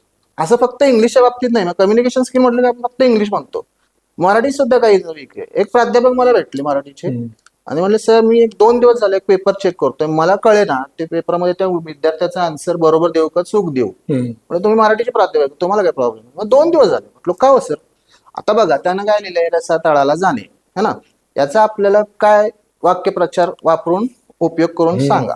तर त्यांनी सांगितलंय की त्यानं काय लिहिलंय. म्हटलं मला विचारलं रसा तळाला जाणे म्हणजे काय? म्हटलं नुकसान होणे आपलं है ना, म्हणजे उद्ध्वस्त होणे असं काहीतरी अर्थ आहे त्याचा. म्हटलं पठ्ठ्यानं काय उत्तर लिहिलंय, रसा तळाला जाणे म्हणजे मटण वरती येणं. आता मी बरोबर देऊ का चूक देऊ? आणि हे जे पार्ट असतात त्यातनं अजून असं कळतं की ट्रेनिंग देताना आपल्याला किती विचार करावा लागतो, कुठनं करावा लागतो. किंवा काही वेळेला आपल्याला एखादा उच्चार येत नाही, पण आपण उगाचच त्या भाषेमध्ये इंग्लिशमध्ये किंवा मराठीमध्ये तो उच्चार ओढून ताणून करायचा प्रयत्न करतो. नको ना, तू साधं सोपं मराठी बोल ना. मग बरोबर फॅशन म्हणून करतात काय. मग दचा आणि दीचा जो उच्चार म्हटलो ना तुम्हाला, ते दी आहे ना फॅशन म्हणून करणार आहेत.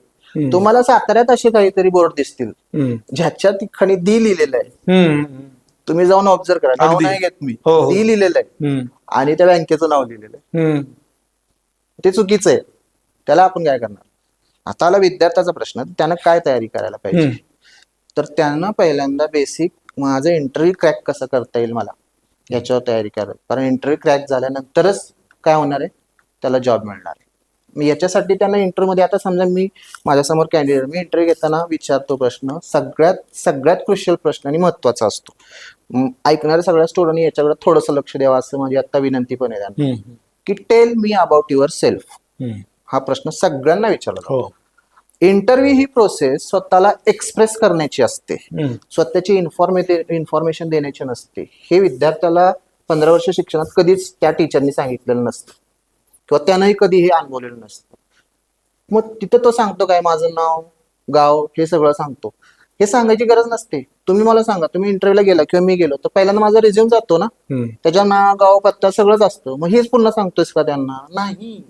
सांगायचं काय असतं, माझे फ्युचर गोल काय आहेत, माझ्या हॉबीज काय आहेत, त्या हॉबीज मधून तुझी पर्सनॅलिटी दिसते, तुझे स्ट्रेंथ काय आहेत आणि तुझे विकनेस काय आहेत. इथं पण गंमत असते. मग गोल सांगताना काय आहे, ज्या पोस्टला तू गेलायस, समजा एक्झिक्युटिव्ह लेवलला गेलायस, तिथं तू गोल असं सांग की 5 वर्षात मला ASM बनायचंय. यातनं तुझं ग्रोथ ओरिएंटेड माइंडसेट दिसतो. हॉबीज सांगताना कॉपी पेस्ट असतं, reading book, playing cricket, travelling हे असते. आता ट्रॅव्हलिंग किती केलंय त्याला माहित नाही, पण ट्रॅव्हलिंग म्हणजे काय केलंय, किती केलंय, त्यात तुम्हाला काय अनुभव आले हे त्याला माहित नसते. रिडिंग बुक लिहितो, आता रिडिंग मला हॉबी आहे, मी महिन्याला 2 तरी पुस्तकं कमीत कमी वाचतो. तर माझे वर्षाचे 24 पुस्तकं झाली, एवढं पुस्तक मी वाचतोय. ह्यानं पठ्ठ्यानं 2 ते 3 पुस्तकं फेमस असतात, कादंबऱ्या त्याच वाचल्या, कादंबऱ्या सेल्फ हेल्प बुक तर कधीच बघत, तो सांगतो. आणि अशा ह्यानं इंटरव्ह्यूला जातो. त्यातनं चुकतो असा, यातनं सब प्रश्न निर्माण होतात. यासाठी मी विश्वास नांगरे पाटील साहेबांचं एक उदाहरण देतो तुम्हाला. त्यांचा UPSCचा इंटरव्ह्यू होता, तो युट्यूबवर अवेलेबल सुद्धा आहे. तिथं त्यांना प्रश्न विचारला की Vishwas, what is your hobby. त्यांनी सांगितलं I like to watch play. Play म्हणजे नाटक. हो. मग त्यांनी विचारलं which is your favourite play.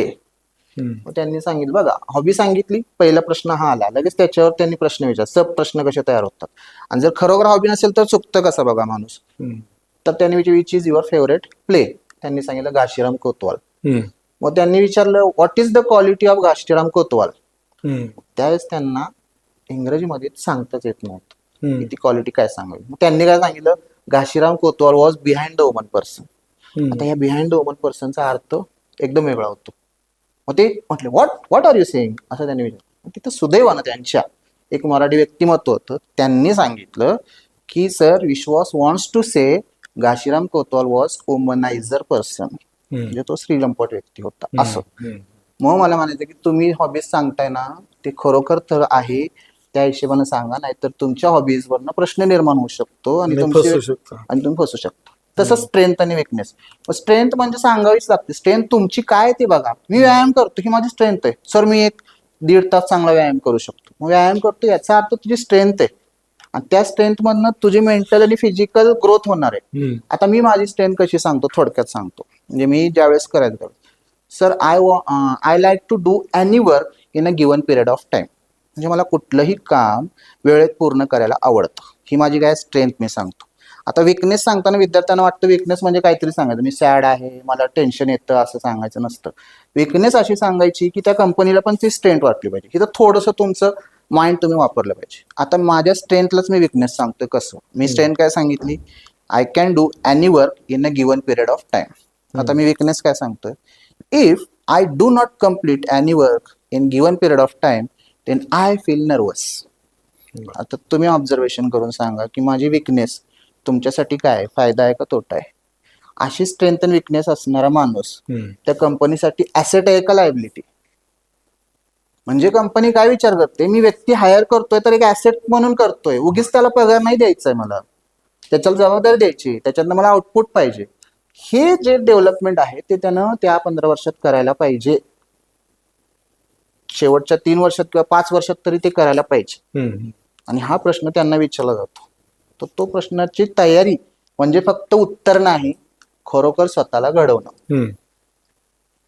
तुम्ही सर 100 पेक्षा जास्त ट्रेनिंग आतापर्यंत तुमची झालेली आहेत. ह्या तुमच्या सगळ्या प्रवासामध्ये एखादा लक्षात राहील असा प्रसंग काय सांगता येईल का? भरपूर आहेत सर असे. खास करून विद्यार्थी मला जेव्हा पर्सनल कनेक्ट होतात म्हणजे ते मला असं किंवा विद्यार्थीच म्हणा किंवा प्रशिक्षणार्थी जे पण असतात ते घरच्यांसारखं बघतात मला.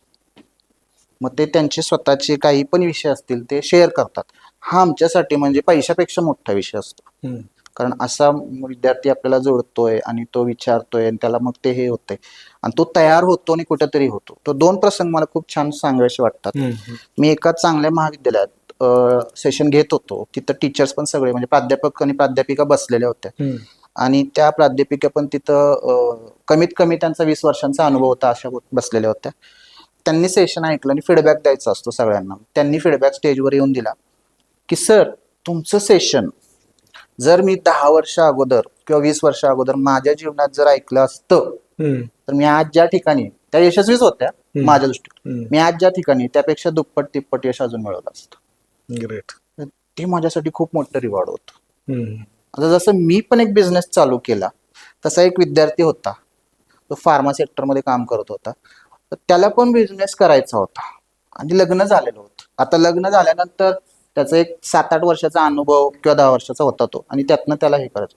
मग त्यावेळेस त्याला तयार करणं, माइंडसेट तयार करणं आणि त्यानं बिझनेस चालू करणं. आता तो फार्मासाठी जे युटेन्सिल आहे, इंजेक्शन वगैरे सप्लाय करणं वगैरे, हा जो बिझनेस आहे ना त्याचा वेंडर तो बनलेला आहे. मग त्यानं नोकरी सोडून ते चालू केलं. ते पण माझ्यासाठी एक अचिव्हमेंट होती. म्हणजे संस्मरणीय जे तुम्ही म्हणताय ते चालू केलं त्यानं. आता तो चांगला सस्टेन आहे. म्हणजे तो ज्यावेळेस त्यानं नोकरी सोडली त्याला जवळजवळ 70,000 ते 1,00,000 पगार होता. तशा नोकरीला सोडून त्यानं ते चालू केलं आणि तो सस्टेन करतो. तुम्ही आपण आता म्हणता की सॉफ्ट स्किल आपण या विद्यार्थ्यांना किंवा जे नोकरी करू इच्छितात किंवा जे नोकरी करतायत त्यांना आपण देतो. उद्योजकांना पण तुम्ही म्हटलं की आपण देऊ शकतो. मला असं एक सहज आता सुचलं की काही वेळेला आपण एखादा उत्साहाच्या भरामध्ये व्यवसाय सुरू करतो आणि नंतर तो काही महिन्यात डळमळायला लागतो. असं बऱ्याच बहुतांश उद्योगाबद्दल असं होतं. उद्योग असेल किंवा व्यवसाय असेल, अशा अवस्थेत आपण आहोत असं ज्या वेळेला एखाद्याला वाटतं, तर अशाला मोटिवेशन देणं आणि काही ट्रेनिंग देण्यासारखं असा वेगळा प्रोग्राम करता येईल का? हा, तर आता बिझनेस त्यानं करायचा चालू केला आणि डळमळीत झालेला आहे, त्यावेळेस त्याला मोटिवेशनच पाहिजे का त्यातनं त्यानं काय करावं. बघा, एक मॅनेजमेंटमध्ये एक फ्रेज खूप फेमस आहे, business person and business are two different entities. म्हणजे धंदा आणि धंदेवाला हे दोन्ही वेगळी गोष्ट. तुम्ही धंद्याला जो पैसा देता तो धंद्यानं तुम्हाला दिला पाहिजे. धंद्यानं तुम्हाला जो पैसा दिलेला आहे तुम्ही धंद्याला तो रिटर्न पण दिला पाहिजे. हे व्यावहारिक ठेवला पाहिजे, प्रोफेशनलिझम. आता धंद्यात फायदा आहे तर तो चालू ठेवणं हे पण धंदाच आहे, आणि धंदा तोट्यात येतोय तर तो सोडून देणं हा पण बिझनेसच आहे. तो चालत नाही काही कारणास्तव, कुठेतरी मी कमी पडतोय. त्यामुळे आता जर ते स्वॉट अनालिसिस केलं, ज्याला आपण स्ट्रेंथ विकनेस ऑपॉर्च्युनिटी थ्रेट म्हणतो, हे स्वॉट अनालिसिस प्रत्येक बिझनेस पर्सन आपल्या धंद्याचं करायचं असतं.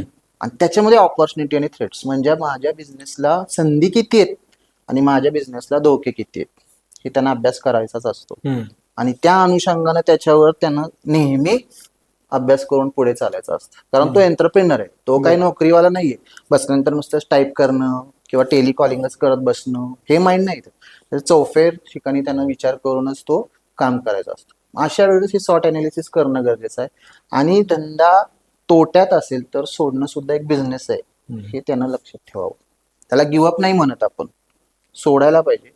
बिझनेस पुन्हा कसा उभा करायचा याचा दुसरा विचार केला पाहिजे आणि मग करायला पाहिजे. मोटिवेशन त्यावेळेस सांगणे, मोटिवेशन आणि मूर्खपणा याच्यामध्ये फरक आहे. एखादा तुम्हाला मोटिवेट करतोय तर याचा अर्थ तो मूर्खात काढतोय का हा पण विचार केला पाहिजे. मग आजपासून आपण या विषयावरती ट्रेनिंग या विषयावरती बोलतोय. माझ्या मनामध्ये एक अंतर्मनात एक सारखा प्रश्न हा सारखा मला असं टोचतोय की एक शिक्षक आणि ट्रेनर ह्या दोन मध्ये काय फरक आहे? म्हणजे तुम्ही मगापासून ट्रेनर आपण म्हणतोय, तर तो ट्रेनर म्हणजे काय? तो शिक्षक आहे, तो शिकवणारा. तर हे दोन्हीत काय फरक आहे का? त्याचं काय म्हणजे क्वालिटी वाईज काय फरक आहे? क्वालिटी वाईज फरक आहे. ट्रेनरकडे आल्यानंतर आणि शिक्षक तुम्हाला शिकवतो, टीच करतो. आम्ही पण टीच करतो, पण आमच्या टीचिंग मध्ये त्यांच्या टीचिंग मध्ये काय फरक आहे? मेन महत्वाचा मुद्दा की शिक्षकाचं काम असतं एक व्याख्यान टाईप शिकवणं, वन टाईप. आमचं काम काय असतं की तो माझ्याकडे आल्यानंतर त्याचं सगळ्यात क्लॅरिफिकेशन स्वतःच झालं पाहिजे, आणि प्लस त्याला असं एक टूल मिळालं पाहिजे माझ्याकडनं, ट्रेनरकडनं, जे टूल वापरून तो त्याच्या समस्येचं निराकरण करू शकतो. माझ्याकडे ट्रेनिंगसाठी आलं स्ट्रेस मॅनेजमेंटसाठी, बरोबर.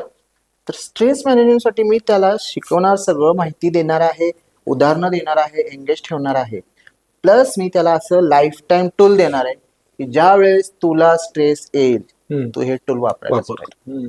टाइम मॅनेजमेंटचा प्रॉब्लेम आहे तर त्याला मी असं टूल देणार आहे, जे टूल किट असते ते देणारच आहे. त्याच्यामुळे तो टाइम मॅनेजमेंट मध्ये कधी गडबडी करणार नाही, कॉन्फ्लिक्ट मॅनेजमेंट कधी गडबडी करणार नाही. हे आमच्यामध्ये आणि त्यांच्यामध्ये म्हणजे ट्रान्सफॉर्म करायचंय. आता 100 विद्यार्थी बसले, 100चे 100 ट्रान्सफॉर्म होणार नाहीये टीचरकडनं, पण ट्रेनर 100च्या 100 ट्रान्सफॉर्म करणार, हे त्याचं ध्येय असतं. त्यामध्ये वैयक्तिक लक्ष द्यावंच लागतंय ना. कारण आता समजा एखाद्या कंपनीला मला सांगितलं की 10 आमच्याकडे एम्प्लॉईज आहेत, त्यांना तुम्ही लिडरशिपचं ट्रेनिंग द्या, तर 10च्या 10 लिडरशिपचं इम्प्रुव्हमेंट झालंच पाहिजे ना. त्यांना असं नाही चालणार आहे ना की 5चं झालं ठीक आहे, पण शाळेमध्ये कॉलेजमध्ये 100 मुलं आहेत, त्यातली 5-6 तयार होतात आणि बाकीची 95. हा फरक असतो शिक्षक आणि ट्रेनर मध्ये.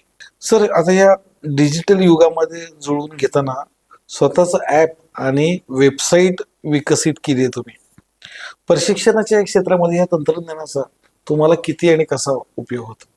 खूप उपयोग झाला सर याचा मला, आणि प्रत्येकालाच होतो. आता ऍप मध्ये काय आहे हे सांगतो आणि वेबसाईट मध्ये काय. वेबसाईट मध्ये आमच्या रजिस्ट्रेशन वगैरे सगळं होतं आणि मग त्याला ऍप मिळतो, जो तो मोबाईलवर, आणि जर त्याला माझा कोर्स लॅपटॉपवर बघायचा तर या साध्या गोष्टीसाठी मी तंत्रज्ञान वापरलेलं आहे.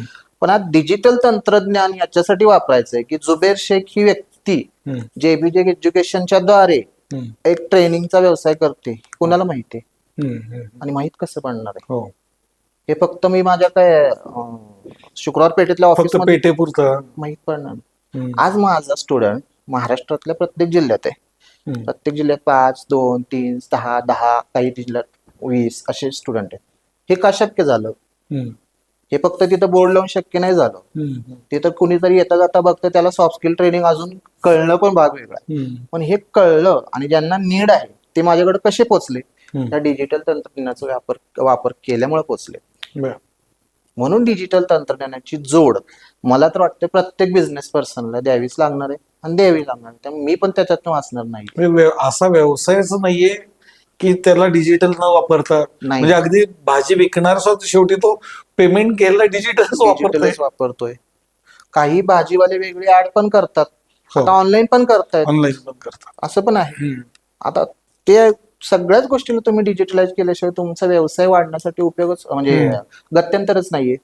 तुम्ही कर्मवीर भाऊराव पाटील अभियांत्रिकी महाविद्यालयामध्ये प्रशिक्षण दिलं, आणखीन काही महाविद्यालयांमध्ये तुम्ही प्रशिक्षण दिलं, भारतीय विद्यापीठामध्ये तुम्ही प्रशिक्षण दिलेलं आहे. ह्या शिक्षण संस्थांनी त्यांच्या विद्यार्थ्यांच्या सर्वांगीण विकासासाठी अशा पद्धतीच्या प्रशिक्षणावर किती भर दिला पाहिजे असं तुम्हाला वाटतं? सर, मला महाविद्यालयांना एक प्रश्न विचारायचा, जे प्रोफेशनल महाविद्यालय इंजिनिअरिंग MBA किंवा कुठलेही असतील, तुम्हाला स्टुडंट्स जे तयार करायचे, जसं एखाद्या फॅक्टरीमध्ये प्रॉडक्ट तयार होतो तसं तुमचं प्रॉडक्ट काय? स्टुडंट्स आहेत. तुम्हाला स्टुडंट्स कुठले तयार करायचे? इंडस्ट्री रेडी स्टुडंट तयार करायचे का फक्त स्टुडंट्स तयार करायचे पासआउट झाले? हा प्रश्न त्या महाविद्यालयांनी स्वतः विचारायला पाहिजे. मग आता प्रश्न हा झाला की मला इंडस्ट्री रेडी स्टुडंट तयार करायचा, एम्प्लॉयबल स्टुडंट्स तयार करायचं. मग याच्या ठिकाणी फक्त माझ्या डिग्रीचं त्याला त्या विषयाचं शिकवलं तर पुरेसं आहे का? तर अजिबात नाही.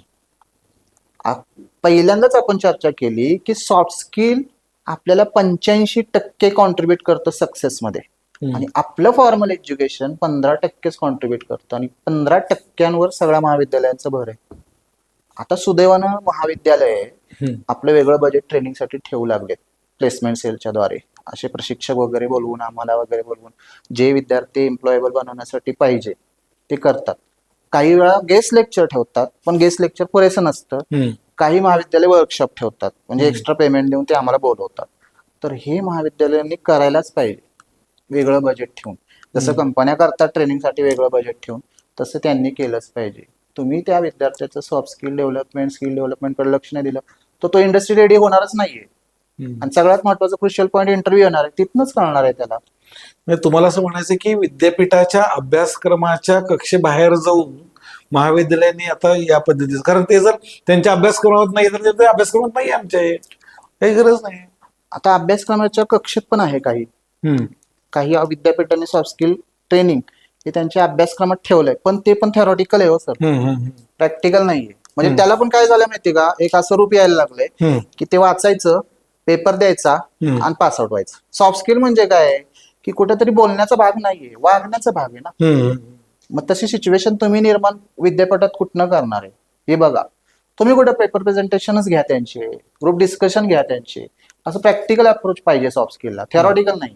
पास होण्यापुरतं कम्युनिकेशन स्किल सब्जेक्ट आहे, पण तो सब्जेक्ट कसा आहे, फक्त सब्जेक्ट पास होणं, पण मला म्हणायचं प्रॅक्टिकल अप्रोच पाहिजे. त्याला द्या ना 10 लोकांना कन्व्हिन्स करण्याची संधी, तसे प्रोजेक्ट राबवा ना तुम्ही. तो बघू किती कन्व्हिन्स करू शकतो, आपलं मत किती चांगल्या ठिकाणी ठामपणे मांडू शकतो हे बघा ना. फक्त पास झालं म्हणजे त्याला सॉफ्ट स्किल आले नाही ना, हे पाहिजे. या आपल्या पॉडकास्टच्या आता पण शेवटच्या टप्प्याकडे आलोय सर. JBJ एज्युकेशन तुम्ही मोठ्या कष्टात उभं केलं, गेली 2 दशकं तुम्ही त्यासाठी काम करताय. पुढच्या 5-10 वर्षामध्ये JBJ एज्युकेशनचा रोडमॅप काय राहील? तुम्ही JBJ एज्युकेशन पुढच्या 10 वर्षामध्ये कुठं पाहता? पुढच्या 5 ते 10 वर्षामध्ये, जास्तीत जास्त 5 वर्षामध्ये माझं एक खूप मोठं टार्गेट असं आहे की कुठलीही कंपनी असून दे, कूपर कॉर्पोरेशन सातारची असून दे, किंवा आपल्या टाटा टेल्को पुण्यातली असून दे, किंवा कुठलीही कोकणातली एखादी फार्मा कंपनी असून दे, गोव्यातली असून दे, खास करून गोवा, गुजरात आणि महाराष्ट्र या 3 सेक्टरमध्ये असं टार्गेट ठेवलेलं आहे मी की प्रत्येक कंपनी ट्रेनिंगसाठी कोणाला तरी बोलवत असते. हम्म. त्यांच्यासमोर टॉप 3 ट्रेनर्स असतात. आता जेबीजे एज्युकेशनला मला त्या लेवलला द्यायचं की त्यांना ट्रेनिंग द्यायचं म्हटलं की त्यांना नाव आठवलं पाहिजे जेबीजे एज्युकेशनचं हम्म. आणि जुबेर शेखचं. हम्म. हे कॉर्पोरेट विश्वासाठी माझं आता एक टार्गेट मी ठरवलेलं आहे, ते करणार मी. आता त्याच्यामध्ये किती सक्सेस येईल ते बघूया. आपण 80-90% आतापर्यंत ठरवलेले सगळे गोल्स तर आपण पूर्ण केले. दुसरं, मला असा विचार करताना येतं की माझ्या ट्रेनिंगची कॉस्ट खूप जास्तच असते. हम्म. आता काही विद्यार्थी असे असतात की त्यांना ते पे करू नाही शकत. तर मला असा एक विचार पडलाय की ज्या भागातली गरीब मुलं आहेत, काही ज्यांना पैसे पे करता येत नाही, तर काही स्वयंसेवी संस्था आहेत त्यांच्याबरोबर कोलॅबरेट करून आपण हम्म. त्यांना फ्रीमध्ये काही देता येतंय का, किंवा कमी कमी किमतीत देता शुल्क येतंय मध्ये. का, हा विचार आपण करतोय. कारण काय आहे सर माहिती का, सशक्त पिढी घडवायला पाहिजे, आणि पिढी घडली तर आपला देश घडेल. आणि हे घेतल्यानंतर जे वैचारिक क्रांती त्या विद्यार्थ्यांच्या मध्ये होते ना, ती खूप महत्वाची. ही दुसरी गोष्ट मला समाजातल्या अशा दुर्बल आणि वंचित घटकांसाठी CSR मध्ये मधून हे करता हो, येईल. CSR मधूनच ते आपली एक ती माझी कॉर्पोरेट सोशल रिस्पॉन्सिबिलिटीच झाली. हम्म. ते पण मला करायचं आहे. हम्म. प्लस ती आर्थिक वंचित दुर्बल घटकांसाठी मला एक ते काम करायचं आहे. जेनजी जे आपण म्हणतो हम्म. त्याच्यावर मला खूप काम करायचं वाटतंय आता. हम्म. आणि सगळ्यात मोठा जेनजीचा जो प्रॉब्लेम आहे तो आहे फोकसचा. आता 2026चा एक रिपोर्ट पण आला होता बघा, त्याच्यामध्ये त्या रिपोर्टमध्ये त्यांनी दिलं होतं, तो रिपोर्टचं मला नाव आठवत नाही पण ते वाचलंय मी, हम्म. की आतापर्यंतच्या पिढीमध्ये सगळ्यात कमी IQ असलेली पिढी जेनजी आहे. बर. हा रिपोर्ट आला होता आत्ताच माझ्या मते जानेवारी 2026चाच रिपोर्ट आहे तो. आता हा IQ कमी असण्याचं कारण का, तुमचा माझा IQ थोडा जास्त काय, कारण आपल्या वेळेस सोशल मीडियाचा एवढा इन्फ्लुएन्स नव्हताच. सोशल मीडिया वाईट आहे ही गोष्ट नंतर सोडून द्या. आज जेनजीचा एक मुलगा 2 तास इंस्टाग्रामची रील बघू शकतो, स्क्रोल करत करत करत करत, पण अर्धा पाऊण तास आहे ना सर, तो पुस्तक वाचू शकत नाही. आणि दुसरी गोष्ट, तो जे कन्झ्युम करतो कंटेंट, ते कंटेंट त्याला खरंच गरजेचे आहेत का, हे सुद्धा तो बघत नाही. हम्म. आणि असं जर असेल तर त्याचे विचार, त्याचं पुढचं भविष्य, त्याचा तो काहीच विचार करत नाही, त्याचं हे दिसत नाही. कधी असं झालं दुर्दैवानं म्हणा, पण मी म्हणतो कधी कधी इंटरनेटच बंद झालं, तर हा जेनजीचा जो 2-2, 3-3 तास, 10-10 तास इंस्टाग्रामवर बसणारा विद्यार्थी आहे, स्टुडंट्स आहे आत्ताचा, जो करतोय ते, तो काय करेल? हो. त्याला सवय लागली आहे सोफ्यावर बसून मस्तपैकी 10 तास बघायची. तो काय करेल? तो 10 तास आहे ना, नंतर मग कॉमिक्सची पुस्तकं वाचेल, पण एक पण आहे का नाही असं पुस्तक वाचणं नाही ज्याच्यामध्ये त्याची डेव्हलपमेंट होऊ शकते. त्यांचं एक मला वैचारिक क्रांती घडवायची आहे आणि ते करायचं आहे त्यांना.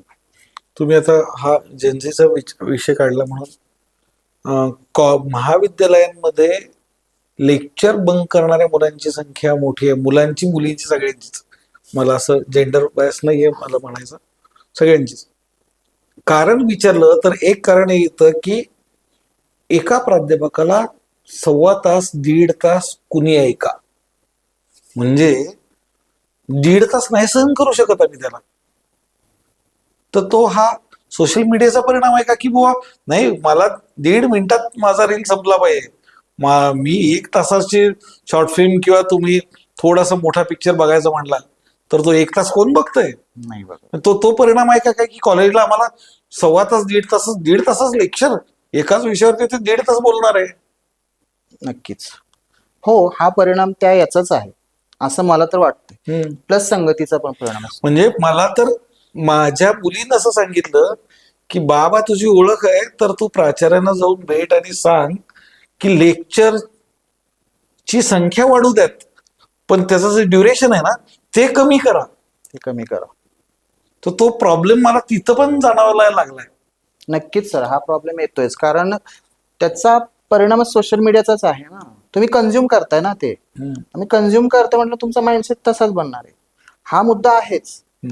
मी म्हणतोय ना, 30 सेकंदाची एक रील अशा बघत बघत 2 तास बघतोय की तो. हो हो, पण ते व्हरायटी आहे त्याला, व्हरायटी येत आहे. इथं तो शिक्षक आहे, तो तुम्हाला काय कार्टुनिस्ट नाहीये, पण तो व्हरायटी देत नाही ना. तो व्हरायटी देणार नाही. तो एकच सब्जेक्ट देणार आहे आणि तो तुमच्या कामाचा सब्जेक्ट शिकवणार आणि जाणार. त्याचं काम आहे ते. आपण आपल्या वेळेस असं नव्हतं ना कंटेंट, त्यामुळे आपल्याला शिक्षकाकडे लक्ष द्यावं लागायचं. आता त्यांना कंटेंट मिळतोय. दुसरी गोष्ट संगतीचा परिणामच होतो. काही काही वेळा उगीच बंक केलं जायचं. त्यावेळेस पण आपल्या वेळेस पण असे काही स्टुडंट होते की क्लासेस बंक करायचे. तो संगतीचा परिणाम होता. आता हे बंक करतात त्याला त्याचं कारण आहे, पण संगतीचा म्हणता ना आपण. समजा एक उदाहरण देतो मी की चुकून गरुडाचं पिल्लू काय झालं, कोंबडीच्या खोरड्यात गेलं आणि त्या कोंबडींच्या पिल्लांबरोबर वाढलं आणि वाढत वाढत एक दिवस त्यानं बघितलं वरती गरुड फिरतोय आणि त्या कोंबडींना विचारलं बाजूच्या आजूबाजूच्या की हे कुठला पक्षी आहे, तर त्यानं सांगितलं की तो गरुड आहे, तू त्या गरुडासारखं उडू बिडू शकत नाही, आपण कोंबड्या आहे. म्हणजे काय, त्यानं संगत कोंबड्यांची घेतली म्हणून तसं झालं. तर विद्यार्थ्यांना मला हेच सांगायचं, तुमची संगत बघा. ग्रोथ माइंडेड स्टुडंट बरोबर तुमची संगत असेल ना तर तुम्हाला कंटाळा बिंटाळा काय येणार नाही. एक स्पर्धा लागेल तुमच्या बरोबर, तुम्ही पुढे जाल. साधारण उदाहरण, तुम्ही अत्तराच्या दुकानात गेला तर तुम्हाला काय येईल, चांगला वास येईल, सुगंध येणार. बरोबर ना. पण तेच तुम्ही कोळशाच्या खाणीत गेला तर तुमच्या अंगाला घाण लागणार आहे, काळपटपणा येणार. काळा येणार. मग विचार कुणी करायचा आहे, विद्यार्थ्यांनी करायचा. बोर होतंय मला माहितीये, पण ते बोर होण्यामागे माझी डेव्हलपमेंट आहे. मग सुगंध घ्यायचा आहे का बाहेर जाऊन कुठली तरी काहीतरी उगाच उपद्व्याप करायचे आणि त्यातनं माझी ग्रोथ हे करायची. शेवटी तुमच्या आई वडिलांची तुमच्यावर अपेक्षा आहेत, हा विचार पण करा ना. आणि तो वाय क्लिअर करून घ्या, त्यांनी मला इथं का पाठवलेलं आहे. बोर होणारच आहे, कुठल्याही शिकताना बोर होणारच. आत्ता जर सवय नाही लावली तर पुढे कसं करणार, जबाबदारी कशी घेणार तुम्ही, तुम्ही रिस्पॉन्सिबल पर्सन कसं बनणार. हा संदेश आहे की सोशल मीडिया तर विषय आहेच, पण तुमची संगत खूप महत्वाची त्याही पेक्षा. ज्या विद्यार्थ्यांना या ट्रेनिंग मध्ये कॉर्पोरेट ट्रेनिंग सेक्टरमध्ये यायचं आहे, की जे येऊ इच्छितात किंवा ज्या मुलांना स्वतःचा स्टार्टअप सुरू करायचा आहे, ह्यांना तुम्ही जुबेर शेख म्हणून काय सल्ला द्याल? खूप की आता कॉर्पोरेट ट्रेनर त्याला बनायचं आहे तर त्यानं पहिल्यांदा काय करावं, आपल्या आजूबाजूला 5 कॉर्पोरेट ट्रेनर शोधावे आणि त्यांच्या बरोबर संबंध प्रस्थापित करावे. कारण का, ऑटोमॅटिकली त्यांचा इन्फ्लुएन्स त्याच्यावर पडणार आहे आणि तो तेच काम करायला लागणार आहे जे त्याला करायचंय. जर तुम्हाला, मी असं म्हणत नाही की एखादं गावगुंडच बनायचं, तर तुम्ही काय करावं, 5 गावगुंड बघावे, त्यांच्या संगतीत राहावे, ऑटोमॅटिक तुम्ही बनता, काही करायची गरज नाही. तर कॉर्पोरेट ट्रेनर बनायचं आहे तर 5 कॉर्पोरेट ट्रेनर बना. सर, नेटवर्किंग ही कन्सेप्ट आजच्या विद्यार्थ्यांच्या पचनीच पडत नाही किंवा त्यांना माहितच नाही की मला माझ्या फील्डमध्ये नेटवर्क बनवायचं. आज विद्यार्थ्यांचा फेसबुकवर अकाउंट आहे, इंस्टाग्रामवर अकाउंट आहे, स्नॅपचॅटवर अकाउंट आहे, पण लिंक्डइन या साईटवर जाऊन बघा, त्याचं अकाउंट नसतं. लिंक्डइन ही एक प्रोफेशनल वेबसाईट आहे ज्याच्यावर तुमच्या प्रोफेशन, तुमच्या ज्ञानाशी रिलेटेड, तुमच्या व्यवसायाशी रिलेटेड लोक तुम्हाला भेटत असतात आणि नेटवर्क बनत असतात. कधी कधी त्याच्यावरून तुम्हाला चांगली नोकरी मिळू शकते, तुम्हाला आठवत पण नाही. तिथं त्याचं ना हे नसते, अकाउंट नसते. हेच म्हणायचं मला की नेटवर्क बनवा. आता हे कुठनं बनवू शकता तुम्ही, आपल्या आसपास असतील तिथं बनवा, जुबेर शेख आहे त्यांच्याशी ओळख बनवा, किंवा तुम्ही त्या साईटवर जाऊन बघा. आणि दुसरी गोष्ट, जे स्टार्टअप चालू करायचं आहे, कॉर्पोरेट ट्रेनर बनायचं, त्याचं प्रशिक्षण जरूर जरूर जरूर घ्या. कारण प्रशिक्षणातनं तुम्हाला त्याचा आत्मा कळतो की काय आहे ऍक्च्युली कॉर्पोरेट ट्रेनर, कसं नीड अनालिसिस करायचं, कुठल्या कंपनीला कुठली. सर, लिसनिंग स्किल अजिबात नाही विद्यार्थ्यांची. कम्युनिकेशन स्किल म्हटल्यावर आपल्या तोंडात काय येतं माहिती का, बोल बच्चन. तो बोल बच्चन म्हणजे कम्युनिकेशन स्किल नाही. 60 ते 70% पार्ट कम्युनिकेशन स्किलचा लिसनिंग. मग ते लिसनिंग त्याला एखाद्या क्लायंटच्या समोर ट्रेनिंगसाठी, प्रपोजलसाठी गेल्यानंतर त्याचं ऐकायला पाहिजे की त्याला नेमकं कुठलं ट्रेनिंग पाहिजे. नेगोशिएशन स्किलचं पाहिजे, कॉन्फ्लिक्ट मॅनेजमेंटचं पाहिजे, का दुसरंच त्यांना सांगणार नाही तुम्हाला मी लिडरशिप देतो चला. अरे त्याचं प्रॉब्लेम काय, तो ऐकायला पाहिजे तो व्यवस्थित. त्यामुळे लिसनिंग हे खूप महत्वाचं आहे. खरंय सर, तुम्ही आज आपल्या या तासाभराच्या संवादातून एक आमच्या गोष्ट लक्षात आली की नुसती केवळ पदवी घेऊन उपयोगाचं नाहीये, तर विद्यार्थ्याकडं जर यशस्वी व्हायचं असेल तर त्याच्याकडे ही सॉफ्ट स्किल असलीच पाहिजेत. आणि यशस्वीता ही फक्त व्यावसायिक यशस्वीता नाहीये, माणूस म्हणून सुद्धा तो यशस्वी व्हायचा असेल तर त्याच्याकडे ही स्किल असली पाहिजेत.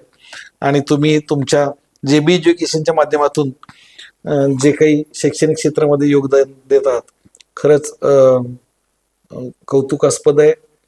विद्यार्थ्यांना भविष्यकालीन वाटचालीसाठी उपयुक्त आणि मार्गदर्शक आहे.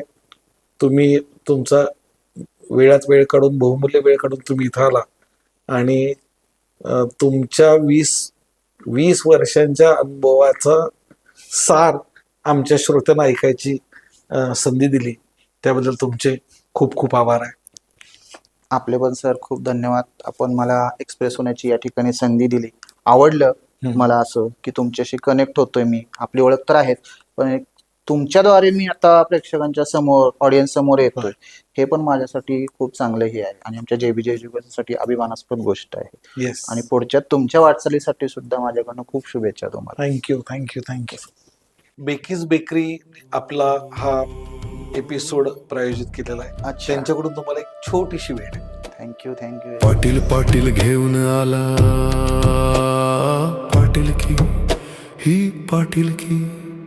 Presented by Bakey's Bakery.